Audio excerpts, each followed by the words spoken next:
for today, I'm gonna do another Kemi vlog about Jasmine.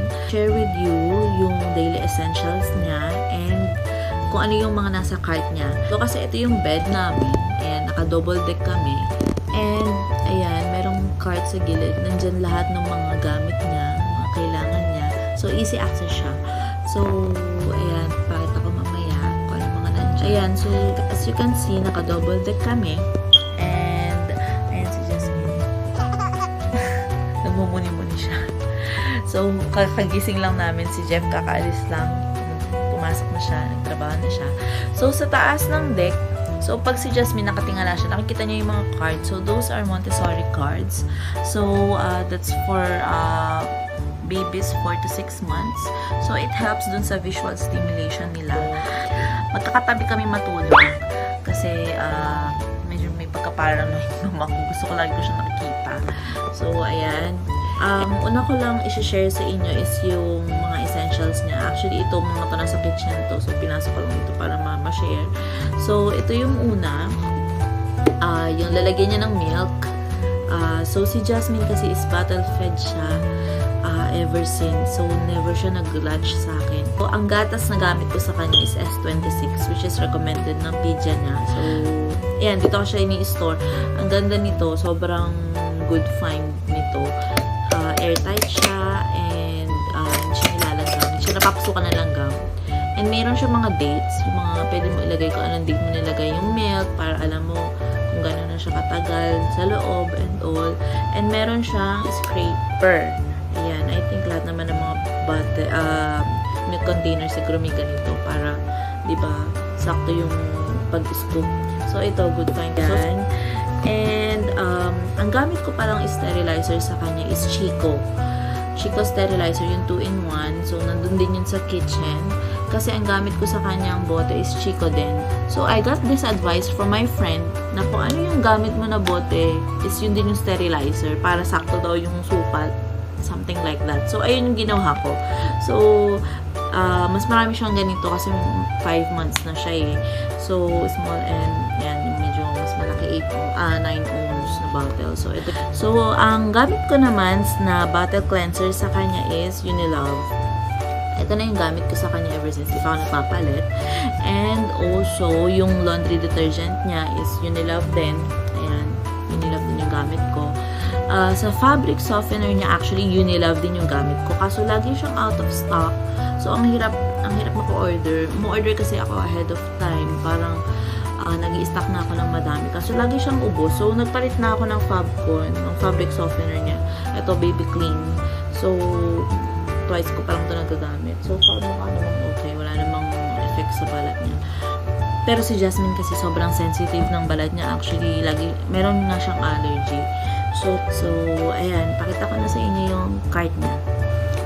So, ayan, dito muna tayo sa first layer. So, dito sa first layer, nandito yung CCTV kasi para tutok sa kanya. So, pagka nakaano sa kanya to, talagang kita yung buong ginagalawan niya. So, nakikita ko siya easily. Lalo nung pumunta ako ng Dubai sa saglit kasi, syempre, yung separation anxiety ko sa kanya. So, lagi ko siyang chine-check, lagi ko siyang pinapanood. Si Jeff naman, nagre-report naman siya. Lagi siya nagsasend ng pictures ni Jasmine and all.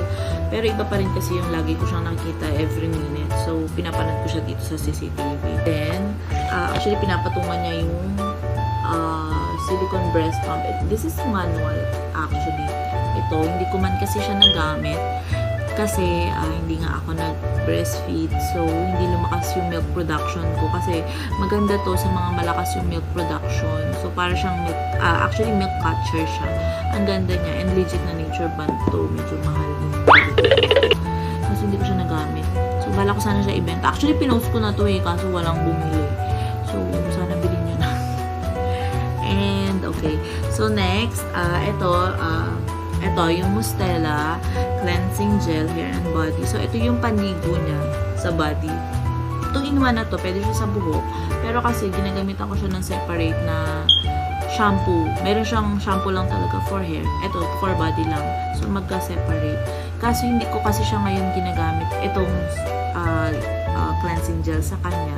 Kasi, meron siyang mga allergy sa katawan. So, Ayan, so pinatulog ko muna si Jasmine kasi inaantok siya. So, ayan, next, meron ako mga dito, mga containers. Ito, ayan, Medela. So, actually, para to dun sana sa breast milk kung nag-breastfeed ako. Pero hindi kasi ako nga nag-breastfeed. So, ngayon, ginagamit ko na lang siyang storage ng cleansing water ni Jasmine pag aalis kami, pag lilibot kami, ganyan. Ito, another container for cleansing water. Next is, ito yung oils niya. So, this is from Tiny Buds.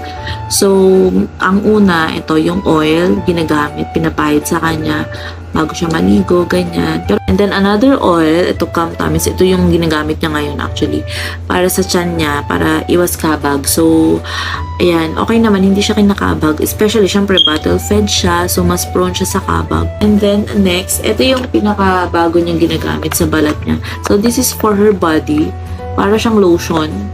So, dun lang to nabibili sa derma niya. And then, ito is, kasama to nun, ito rin, para yan sa body niya, lotion din to. So, yan, pareho sila. And ito naman is para sa face niya. Ito yung nilalagay ko sa face niya pag meron siyang mga pula-pula and allergy sa face. So, ayun yung mga bago niyang ginagamit ngayon. So, ang dami niyang creams actually kasi sensitive nga yung balat niya. So, ito kasi new set to. So, meron siyang first set na ginamit. So, iba-iba yung purpose niya. So, ito, first, is yung ito, yung Canesten.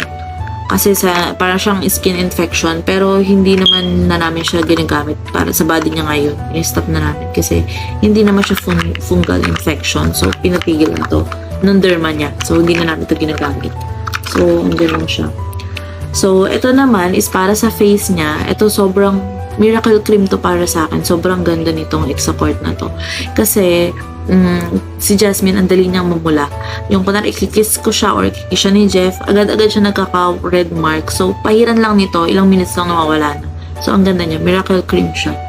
So, bigay ito ng pizza niya. Ang galing. So, ito naman is para to dun sa pusod niya.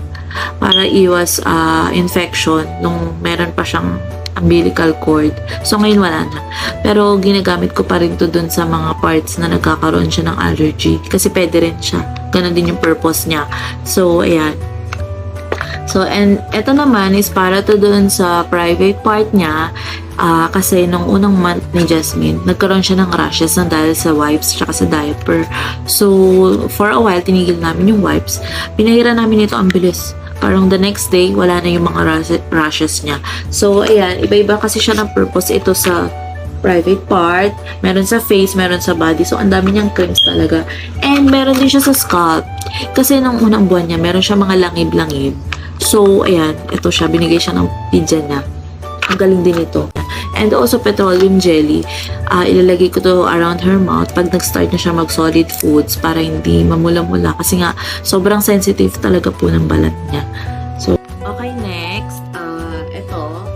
Ito yung vitamins na ginagamit ng Jasmine ngayon. So, ito, gagamitin niya lang to until 6 months. So, Nutrilin at Xylin. Once a day, 0.3 ml. Ito is yung alcohol. Kasi nililinis ko pa yung piercing niya. So, yan, alcohol. And another alcohol. Actually, ito galing pa to sa hospital eh. Nung nakanak ako, inuwi ko. Kasi nabawasan na rin naman siya doon. So, inuwi niya na. Hanggang ngayon, meron pa siya. And meron din, ito, actually, ito para sa akin to eh. Pagka meron ako mga sakit-sakit. So, efficacy oil, nandito rin siya. And then, ito, betadine. Ito yung betadine, ginamit namin to doon sa vaccine niya. Yung BCG vaccine niya dito sa balikat kasi namaga. So, nilagyan namin ng betadine. So, ayan. And then, meron din dito Putacep. So, ito is para sa akin to actually. Dahil cesarean ako. So, skin disinfectant. Bigay ng OB ko. So, ayan. Ay, ito pala. Ito naman para sa eyes niya. Kasi, nung unang buwan din ni Jasmine, nagmumuta siya. So, sobrang nito, sobrang miracle nito, miracle drops to. Ang galing, nawala din dito. So, ayan. And then, ito paracetamol. Kasi, pag binavaccine ng baby, Kasi di ba, syempre lalagnatin sila, ganyan.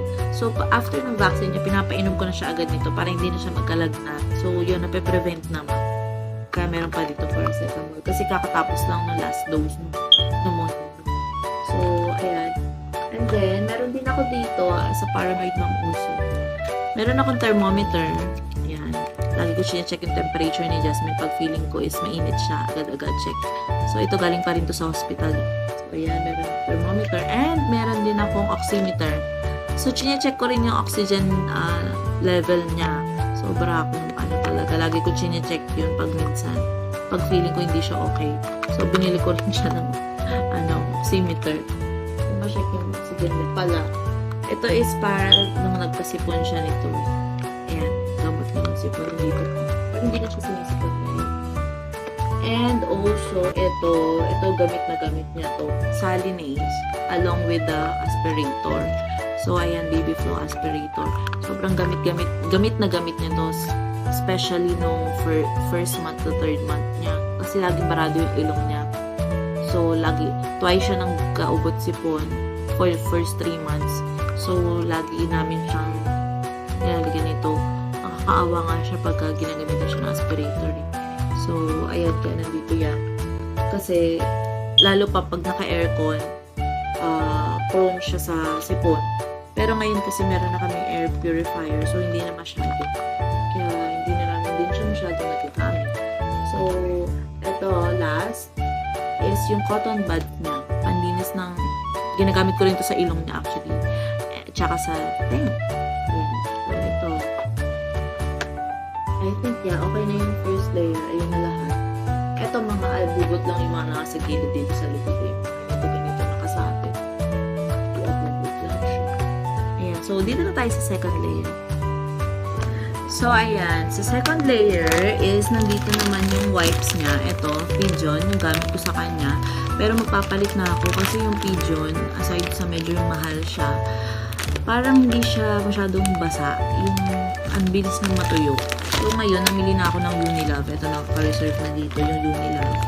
Try ko naman yung Unilove kasi ang dami naman magandang reviews ng Unilove. So, then, andito yung cotton balls niya, panlinis. Also, yung brush and comb niya kasi ang haba ng buhok ni Jasmine, di ba? So, sinusupply namin siya. So, this is from Tiny Buds din. Tapos, so, andito yung remote ng aircon. Saka yung remote ng air purifier. So, para ma-access din namin pagka medyo malamig, nilalamig na siya. Ganyan. So, ito naman is mga ipit-ipit niya. Binilang ko siya kasi nga ang haba ng buhok niya. Makapal pala ang buhok niya. And then, yan, tissue. Yung tissue na to is yung soft tissue lang para sa kanya. And ito is yung para siyang nail file kasi natatakot akong gupitan siya gamit yung nail cutter kasi nasugat ko na siya once. So, ito yung ginagamit ko sa kanya. And ito, pulbos. This is from Tiny Buds din. So, ayan. And then, ito, mga pacifiers. Yan. Meron siyang pacifier, pero sobrang tagal niya nang hindi gumagamit nito. I think, 2 months na siyang hindi nagpa-pacifier. And then, ito, is meron akong 2 milk container sa kanya. So, ito yung isa. Ito is ginagamit namin kapag short trips lang. Kung uwi kami sa dinalupihan or pupunta lang kami sa mall, ganyan, mga milk container. So, ito is for short trips lang kasi nakasukat to eh. So, ayan, ang cute niya. Ganda niya, ang ganda din niya. And then, another one is ito. Ito naman is yung ginagamit ko for long trips naman to. Kasi nung minsan nagpunta kami dun sa mga kamag-anak sa Nueva Ecija. And also pag luluwas, ganyan luluwas. So, ito yung dala namin para sa milk niya. So, ayun. Meron din ako dito syringe para dun sa niya to, antibiotic niya to. Pero tapos siya antibiotic. And meron din ako mga syllable bags. May syllable bags ako na nagdiri ko. Pero yung iba nandun sa cabinet. So, ayan lang sa second layer. Ayan, sa third layer, actually, ito mga bulak, mga alcohol. So, ito yung mga nandyan. So, ito, Cetaphil lotion. Actually, ang una ko kasing gamit sa kanya na panligo is Cetaphil talaga. So, and then, nagpalit ako ng Mostela. Tapos, ngayon is ginagamit ko yung recommended nung derma niya. is, ano yun, sabon siya. Ano ba pangalan niya?